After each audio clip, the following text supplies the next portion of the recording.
This is my Divine Principle book. So today we're going to continue with section 2 of chapter 1 of the Divine Principle, and we're going to talk about the three objects purpose. What is the three objects purpose? Well, based on what we've talked about so far, we've talked about subject-object relationship based on the duality of God. Everything is in a pair system, and those pairs are in a subject-object relationship.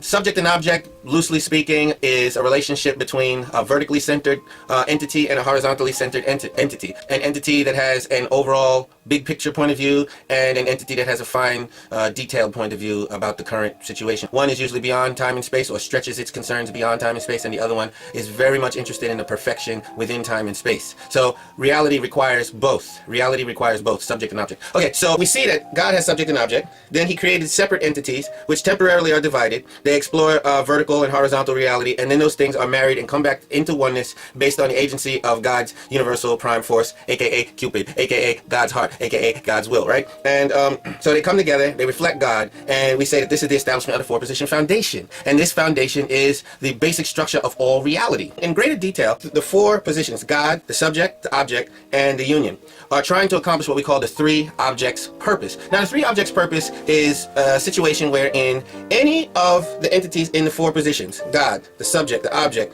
or the combined entity that is the union, any of those four can perceive and adopt the other three in the four-position foundation. Anyone in the four-position foundation can adopt the other three as its object and actually attend and love and take it as its object, okay? That means it can have a vertical concept towards the other three positions. Now, what does this mean? It means from, let's say from God's position, it means that God obviously can take a man and look at that man and want to love that man and appreciate that man, not only for where he came from, but where he's going, what his destiny is, okay?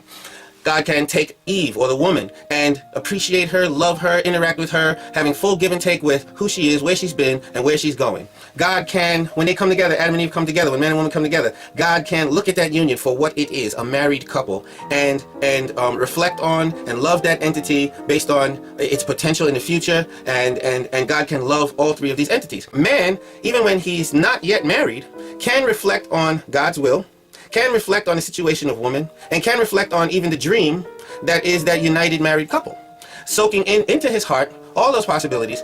The same is true for the woman. And finally, the thing that really seals the four-position foundation is when the united entity from that position, when the couple can love the man, love the woman, love God.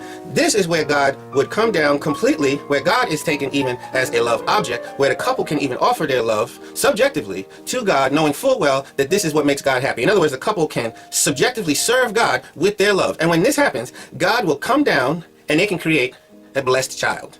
And that child, even participating in that union position, can appreciate God, his mother, and his father. So please understand, the three objects purpose is really a concept about reflecting on and appreciating the love within a family. You can explore the three objects purpose in many ways, but the most profound or easiest way for human beings to access it is through understanding the relationship between God, man, woman, and children within a family. Okay, more about this later. Like, share, subscribe.